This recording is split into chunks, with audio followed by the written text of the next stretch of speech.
제이가 아버지를 만나고 싶지 않다고 하더군요. 빨리 사건이 끝났으면 좋겠다고 해요. 가사조사관의 말에 김지상은 아주 큰 충격을 받고야 말았습니다. 정말 제이가 절 안 보겠다고 했다고요? 거짓말하지 마세요. 그럴 리 없습니다. 제이는 어렸을 적부터 제가 기저귀도 다 갈고 제 손으로 우유 먹여 키운 제 아이예요. 제이가 절 안 보려고 할 리가 없어요. 김지상은 울면서 절규했습니다. 가사조사관은 뻔뻔한 김지상의 태도를 보면서 화가 머리끝까지 치솟는 것 같았어요. 자기가 가사조사를 하며 많은 케이스를 접했지만 어린아이가 부모의 외도 사실을 직접 목격한 것만큼 최악의 케이스도 흔치는 않았으니까요. 게다가 평소에 알고 지내던 이모가 아빠와 키스하는 장면까지 본 것은 어린아이에게 잘못된 성인식을 심어줄 수 있을 만큼 정신적으로 데미지가 큰 사건이었잖아요.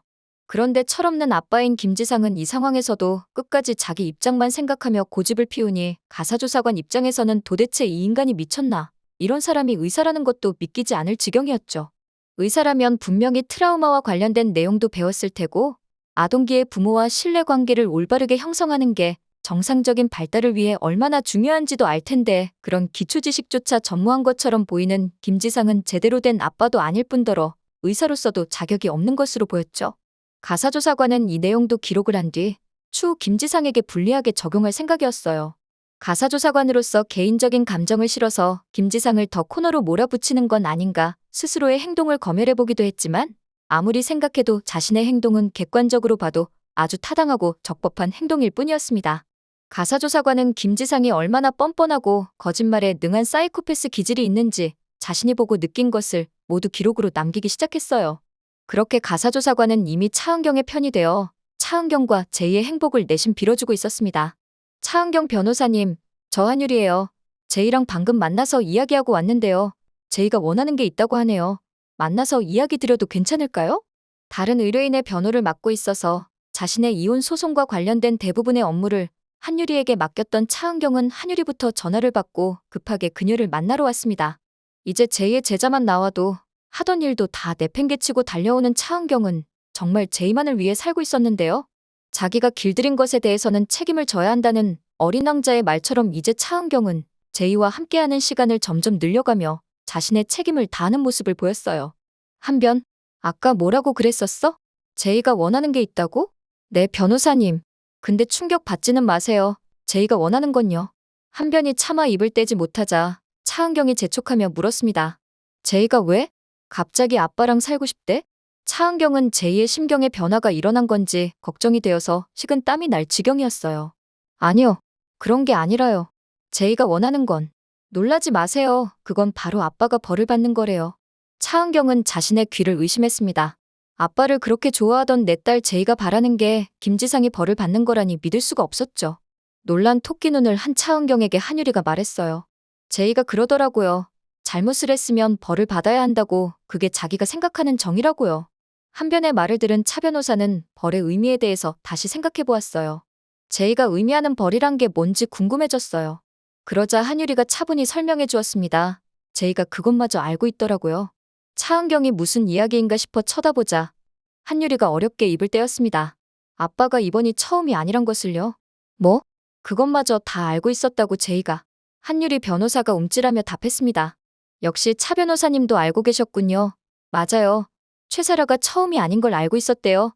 하지만 이 가족을 지키기 위해서 모른 척 넘겼다고 하더라고요. 차은경 변호사는 또 무너지는 것 같았어요. 차은경 변호사는 한변에게 모든 걸 털어놓습니다. 처음엔 가정적인 사람인 줄 알고 결혼했어. 아니 정확히는 어떤 인간인 줄 모르고 결혼했지. 아이를 낳으면 자기가 다 키우겠다고 그렇게 아이를 좋아하는 사람이었고 요리도 자기가 손수 다 만드니까 이렇게 좋은 사람을 만난 게 감사할 뿐이었어. 하지만 언젠가부터 여자들만 보면 플러팅하는 모습을 보이더라고. 기침 조금 하는 여자들한테 병원으로 오라고 자기가 치료해주겠다고 선심을 쓰고 다른 여자들한테는 마치 나랑 이혼하려는 것처럼 실수인 척 문자를 보내고 허우대 멀쩡하지 젠틀하지 의사지 그러니까 안 넘어오는 여자가 없더라고. 그놈의 학회는 또 어찌나 자주 다니는지 학회 간다고 거짓말하고 그 짓하고 다니는 거 내가 모를 거라고 생각하다니 어이없어. 이 모든 걸 다 알면서도 내가 참았던 건 내 명예를 위해서가 아니야. 내가 참은 이유는 단 하나였어. 바로 제이에게 아빠를 잃게 하지 않기 위해서. 제이에게 아빠 자리를 보존해주기 위해서였지. 어쨌거나 생물학적으로는 제이 아빠니까. 근데 그런 제이가 아빠를 벌주고 싶어 하다니. 아직 이혼을 한 건 아니지만 이미 제이 마음의 아빠는 없어진 거야. 그냥 벌을 받아야 할 죄인만 남은 거야. 한변, 나 어떡하면 좋지? 내가 마지막으로 지키려던 하나가 서서히 무너져 가고 있다. 한변, 좋게 좋게 끝나는 건 어려운 걸까? 제이가 아빠를 잃지 않고 좋게 좋게 헤어지는 방법은 없는 걸까? 제이를 위해서 좋게 좋게 끝내고 싶다는 차은경에게 한유리는 뼈 때리는 말을 했습니다. 차 변호사님, 어쩌면 어린 제이가 우리 어른들보다도 더 이성적이고 성숙한 것 같아요. 제이가 잃어버린 아빠를 다시 찾는 방법은 김지상 씨가 자신의 잘못을 인정하고 잘못에 상응하는 벌을 받고 속죄를 하고 난 다음에야 가능한 걸로 보여요. 그러니까 차 변호사님, 지금 우리가 해야 하는 건 김지상과 최사라가 자기가 받을 수 있는 최고의 벌을 받게 만드는 것입니다. 한변은 진짜 그게 제이를 위한 거라 믿어? 당연하죠, 차 변호사님. 아니, 의뢰인님. 그렇게 한유리 변호사는 다음 날부터 더 열심히 김지상과 최사라와의 소송 준비를 했고, 특히 최사라에게는 공동불법 행위를 한 죄로 위자료로 20억 원을 청구하였습니다. 한편 위자료 소장을 받은 최사라는 큰 충격을 받고 배가 아파오기 시작했어요. 이미 직장도 잃은 마당에 아이 키우기도 버거운데 위자료로 20억 원까지 청구를 당하다니 정말 맨정신으로는 버티기 힘든 상황이었죠. 사회적인 명예가 땅에 추락하고만 차은경 변호사에 대한 손해배상조로 책정된 어마어마한 위자료 액수를 보면서 최사라는 자기가 건드린 게 누구인지, 차은경이 얼마나 대단한 사람인지 다시 한번 깨달을 뿐이었습니다. 최사라는 이번에는 한유리가 부르지도 않았는데도 대정로펌으로 직접 찾아갔습니다. 그리고 이번에는 차은경 변호사 사무실이 아닌 1층 로비에서 아예 무릎을 꿇고 앉아버렸어요. 그리고 닭똥 같은 눈물을 흘리기 시작했어요.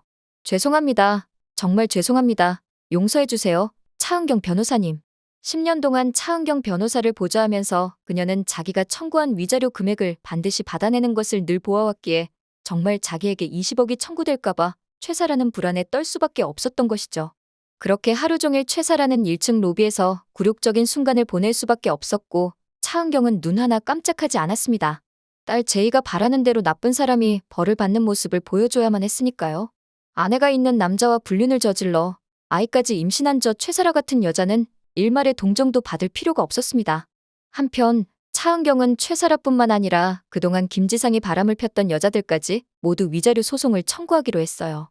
그동안은 가정의 평화를 지키기 위해서 또 내가 가정에 소홀했으니까 그랬을 거라며 제이에게 아빠 자리를 뺏지 말자고 끊임없이 김지상을 용서해 주었지만 이제 더 이상은 그럴 필요가 없었으니까요.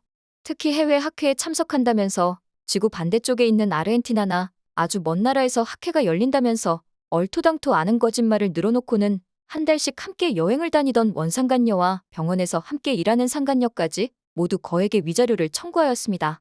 갑작스러운 차은경의 위자료 청구 소송에 놀란 김지상은 망연자실하고 말았어요. 뻔뻔한 김지상은 자신의 잘못은 생각도 않고 이 모든 게 최사라 때문에 벌어진 일이라면서 최사라를 찾아가 원망을 늘어놓았습니다.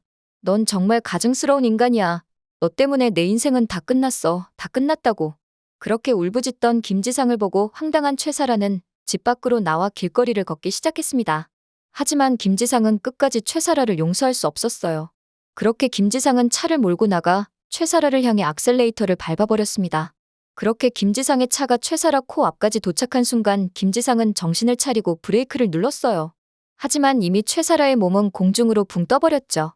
그렇게 최사라는 아이를 유산하고 말았고 김지상 또한 살인미수죄가 적용이 되어 감옥에 갇히고야 말았습니다. 또 김지상과 바람을 피우던 여자들은 모두 수십억 대의 위자료 배상을 해줘야 했고 알거지가 되고야 말았습니다. 제이는 김지상이 감옥에 갔다는 소식을 들었고 이복 동생이 죽었다는 사실도 알게 되었습니다. 잘못한 사람은 벌을 받아야 한다고 생각했기에 김지상이 감옥에 간 건 슬프지 않았지만 그래도 이복 동생이 죽었다는 소식은 슬펐어요. 제이는 엄마 차은경에게 불쌍한 동생을 위해서 천도제를 올려주기로 했습니다. 정우진은 두 사람을 절까지 데려다 주기로 했어요. 세 사람은 퍽 잘 어울렸습니다. 다정하게 제이를 챙기는 정우진을 보면서 한 스님이 말했습니다. 참 자상해 보이시는 아버지네요. 예쁜 딸의 예쁜 엄마의 자상한 아빠까지 정말 보기 좋은 가족이십니다. 스님의 갑작스러운 말에 제이가 놀랄까봐 걱정하는 정우진을 도리어 제이가 아무 일도 아니라면서 쳐다보았습니다. 제이는 세상 환한 미소를 지어 보이며 차은경의 손과 정우진의 손에 깍지를 껴줬어요. 그리고 정우진의 옆으로 가서 그의 손을 잡았습니다. 그렇게 세 사람은 서로의 손을 잡고 있었습니다. 차은경은 아주 오랜만에 행복해 보이는 제이를 보며 빙그레 미소 지었습니다. 오늘 영상 재밌으셨다면 구독과 좋아요 부탁드려요.